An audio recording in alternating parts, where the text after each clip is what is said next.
Salam alaikum et salut tout le monde. Dans cette présentation, on va essayer d'aborder les concepts liés normalement au service web. Donc il faut noter qu'il y en a deux types. Donc les types qui utilisent le protocole SOAP et les types de services web normalement qui respectent l'architecture qui est dite REST. Alors côté Java, donc il y a deux spécifications, JAX-WS pour le type SOAP et JAX-RS pour le type REST. JAX-RS il fait partie intégrante de la plateforme J2E depuis sa version 6, alors que JAX-WS elle a été retirée, si vous voulez, de la GDK depuis la version 11. Donc pour introduire la notion de service web, on va partir de cet exemple-là. On va supposer qu'il y a une application qui est nommée application 1, d'accord, qui offre un service qui est nommé à titre indicatif GetItems. Donc ce service est permis de faire quoi? Tout simplement de récupérer, si vous voulez, une liste de produits, normalement qui sont enregistrés, si vous voulez, localement, ou plutôt dans une base de données qui est configurée localement à cette application-là. Alors, un utilisateur, bien sûr, il pourra solliciter, bien bénéficier de ce service, tout simplement en tapant via son navigateur une certaine URL qui permet de solliciter depuis le serveur, bien sûr, l'exécution de ce service. Donc ici, on se situe dans un cadre de communication homme-machine. Mais on peut aussi supposer un autre scénario, qu'on a une autre application, application 2, d'accord, qui est par exemple, qui utilise par exemple un service, ou bien qui offre aussi un service GetItems, mais ce service, il a besoin pour sa logique métier de quoi? En fait, de l'exécution, bien sûr, bien du résultat de l'exécution de ce service. Donc il a besoin par exemple de la liste des produits qui sont récupérés par ce service.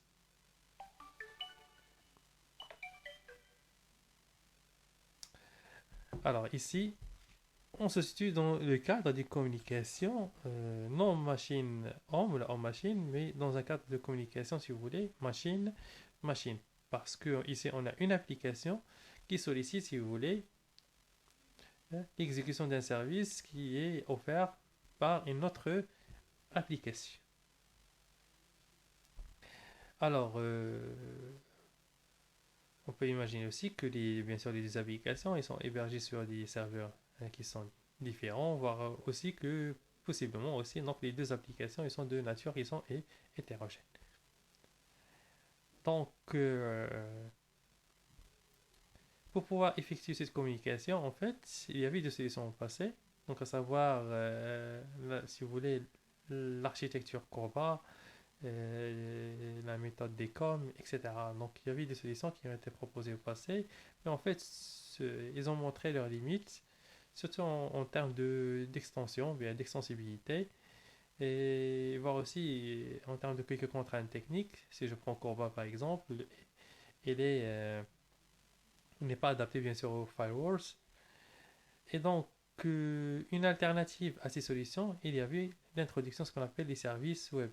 Donc surtout avec l'essor, si vous voulez, de Internet. Donc le principe derrière les services web, c'est quoi en fait? C'est de pouvoir en premier lieu faire communiquer des applications qui sont distribuées, d'accord? Mais en se basant juste sur un échange de données qui sont de type textuel. Et ces données normalement, ils se sont normalisées. Et ça veut dire quoi? L'application numéro 2, lorsqu'il va solliciter l'exécution du service qui est offert par l'application 1, il n'a que à formuler, si vous voulez, une sorte de message formalisé qui sera transité, bien qui va transiter, si vous voulez, par Internet pour pouvoir demander à cette application d'exécuter ce service.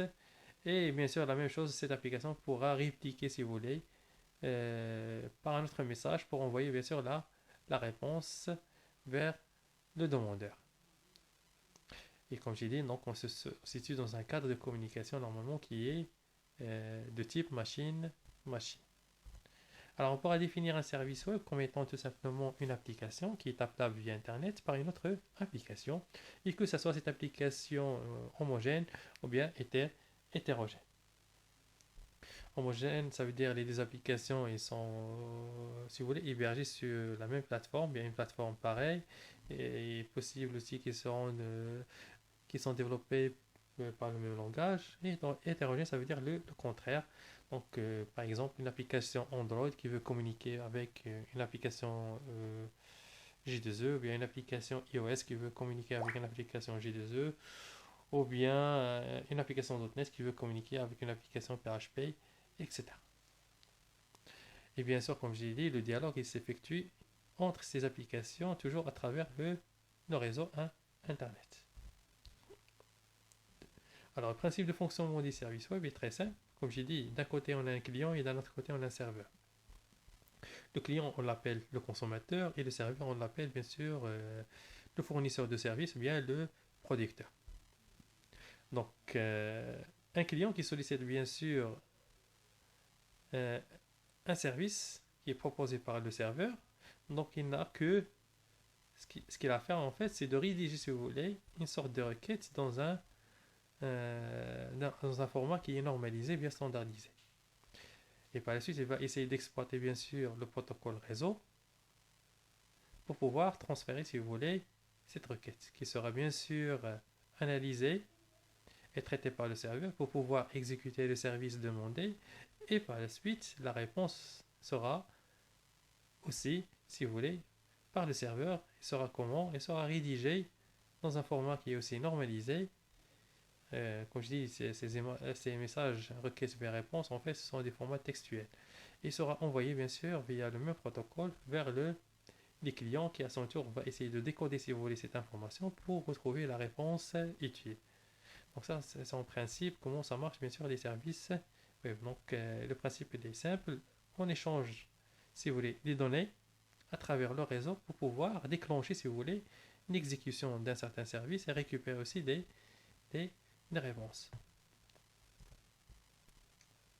Comme j'ai dit, depuis les années 90, il y avait l'essor d'Internet et aussi l'introduction du protocole Simple Object Access Protocol. Donc ce protocole, normalement, il permet de faire quoi en fait? C'est l'échange d'informations dans un environnement distribué qui sont basés donc, sur XML. Donc, il permet une certaine interopérabilité, si vous voulez, entre applications homogènes ou bien hétérogènes. Et bien sûr, cette communication exploite, comme j'ai dit, un protocole de transport bien transfert, si vous voulez, tel que protocole HTTP, SMTP ou bien POP. Donc, on va transporter, si vous voulez, des messages XML à travers l'un de deux de ces protocoles-là.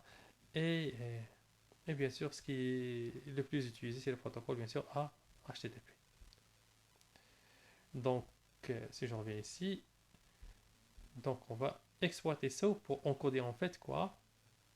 Les requêtes et les réponses qu'on va essayer de transformer, de transporter à travers bien sûr un protocole de transport.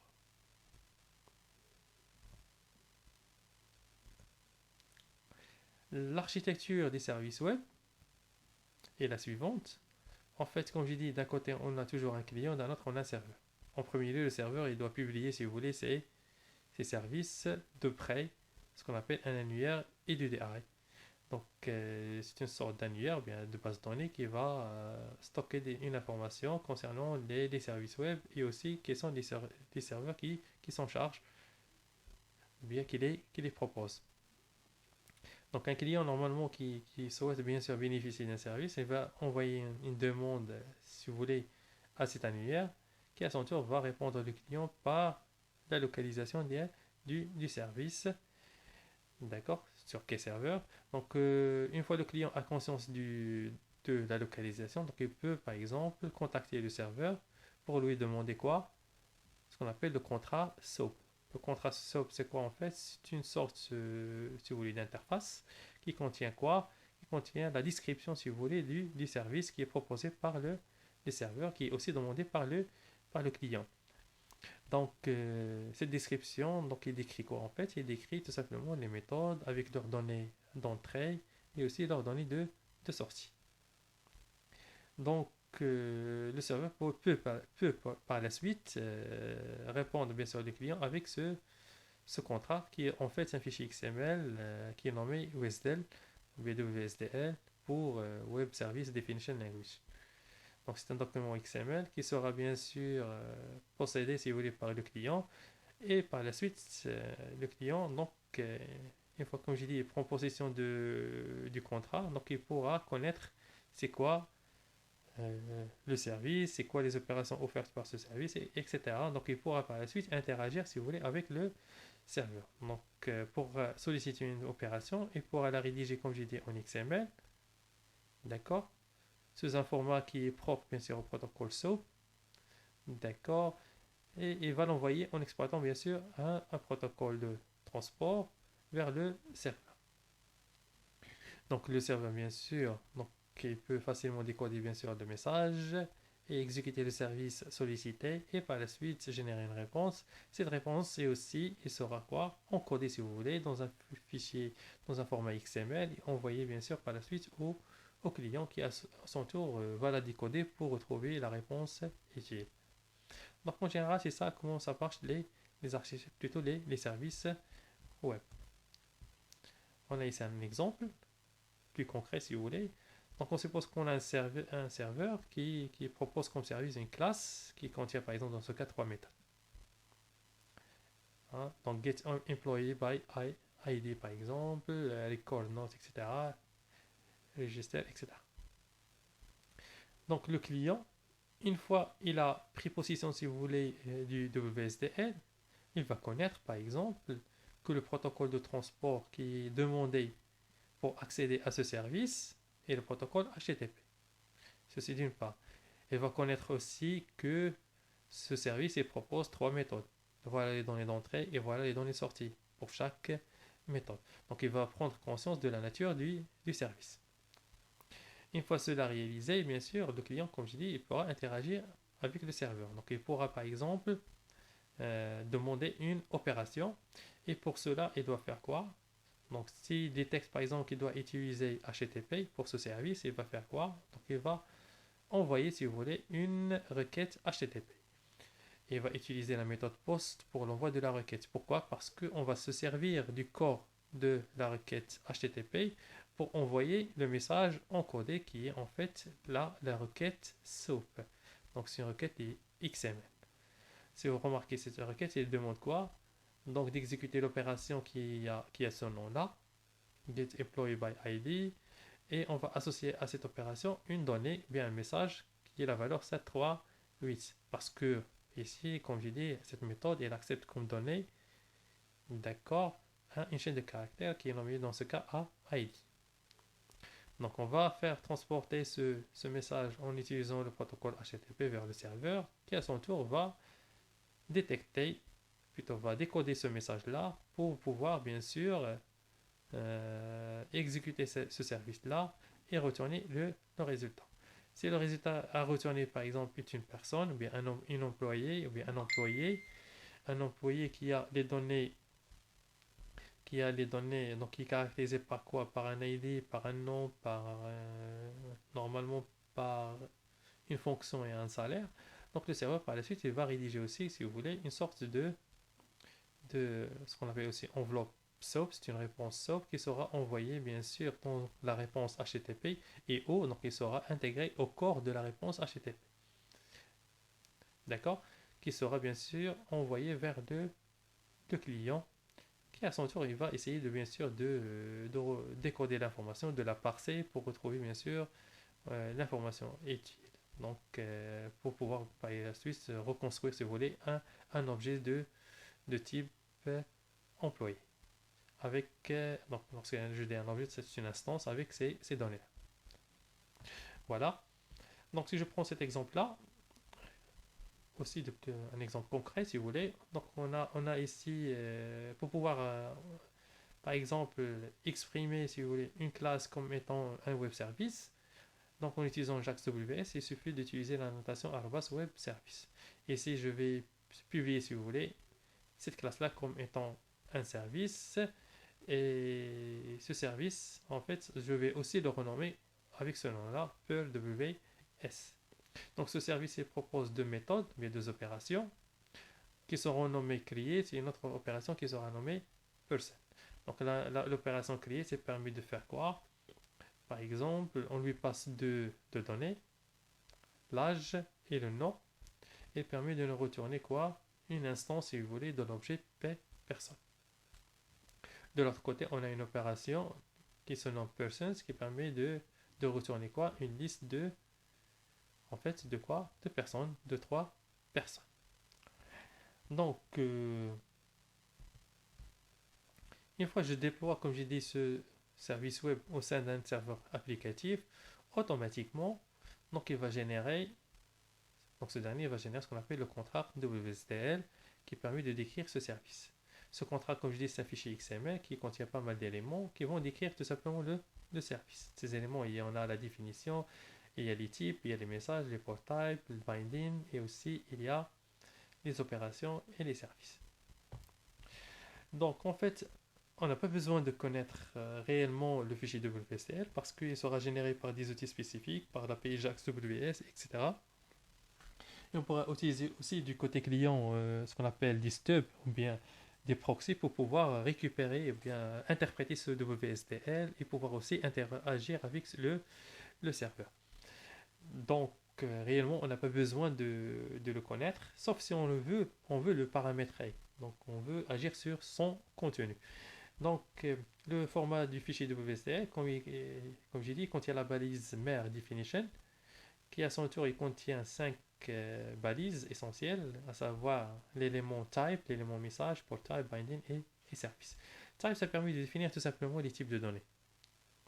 Donc ces types de données seront fixés dans ce qu'on appelle les messages. Les messages, ils permettent de définir quoi en fait? Ils permettent de définir les données qui seront, si vous voulez, échangées entre le service web et le client.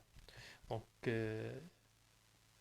si je regarde ici, donc il y aura, si je regarde ici, pour la méthode create par exemple, donc un premier message, ça serait quoi? Donc un message qui est envoyé en entrée. Ça veut dire quoi? Lorsque le client va solliciter l'exécution de la méthode create, il doit passer deux données, donc à savoir l'âge et le nom. Donc cette donnée-là, si vous voulez, qui est composée, pourra faire partie de ce qu'on appelle un message d'entrée. D'accord? Et lorsque, par exemple, le serveur va répondre le client, d'accord, par un objet ou une instance de type, si vous voulez, person, donc aussi cette donnée-là fait partie d'un message qu'on appelle un message aussi de sortie, qui sera échangé bien sûr entre le serveur et le client. Donc c'est pour cela qu'on a deux messages, le message create et create response. Create, c'est le message, donc c'est les données qui sont échangées entre client et serveur, et create response, c'est les données qui sont échangées, si vous voulez, entre serveur et client. Pareil pour la deuxième méthode. Pour le port type, ça permet de faire quoi? Tout simplement de définir les opérations. Donc, quelles sont leurs données d'entrée et quelles sont leurs données de sortie. Et quels sont leurs noms, etc. D'accord? Le binding, ça permet si vous voulez, d'associer, si vous voulez, au service, bien aux opérations. C'est quoi le protocole de transport? Pour ce service, est-ce qu'on va utiliser par exemple le HTTP pour pouvoir convoquer ces opérations, bien le SMTP pour pouvoir convoquer ces opérations. Le service, il permet tout simplement de définir le service et bien sûr essentiellement de préciser ce qu'on appelle le port. Le port, c'est quoi? C'est tout simplement l'adresse URL à travers laquelle on va accéder à ce service. Donc voilà, en fait, ce sont les principaux éléments, si vous voulez, du fichier WSDL. Alors, comme j'ai dit, une fois le client il acquiert, si vous voulez, le fichier WSDL, donc il pourra par la suite, si vous voulez, interagir avec le serveur. Donc l'interaction, comme j'ai dit, est effectuée par des messages SOAP. Plus souvent, on les appelle aussi des enveloppes SOAP. Donc, l'appel aux méthodes est effectué au sein de la balise body, donc qui est obligatoire. Donc, elle est obligatoire à utiliser au sein de l'enveloppe. Donc, body, par exemple, ici, on fait quoi? On appelle la méthode create, bien sûr, et on lui passe comme donnée la valeur de l'argument âge et la valeur aussi de l'argument name. Donc une fois cette requête donc arrive au serveur, donc il est interprété, réalisé, exécuté, etc. Donc le serveur il peut répondre le client par aussi une enveloppe SOAP. C'est la réponse SOAP. Et cette réponse en fait, elle va contenir quoi? Une instance de l'objet personne. Et personne ici, il est caractérisé par quoi? Par l'âge et le nom. Et vous remarquez que ces données-là, elles font partie de ce qu'on appelle un return, ça veut dire un résultat. Et vous remarquez aussi que le résultat de l'exécution de la méthode create, il est nommé comment? Create response. Voilà.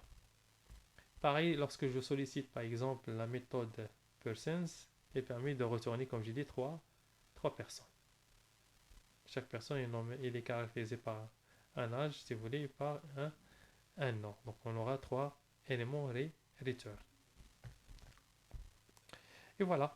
Merci pour votre attention pour cette présentation. Et pour une prochaine, Inch'Allah, donc on va aborder l'API REST.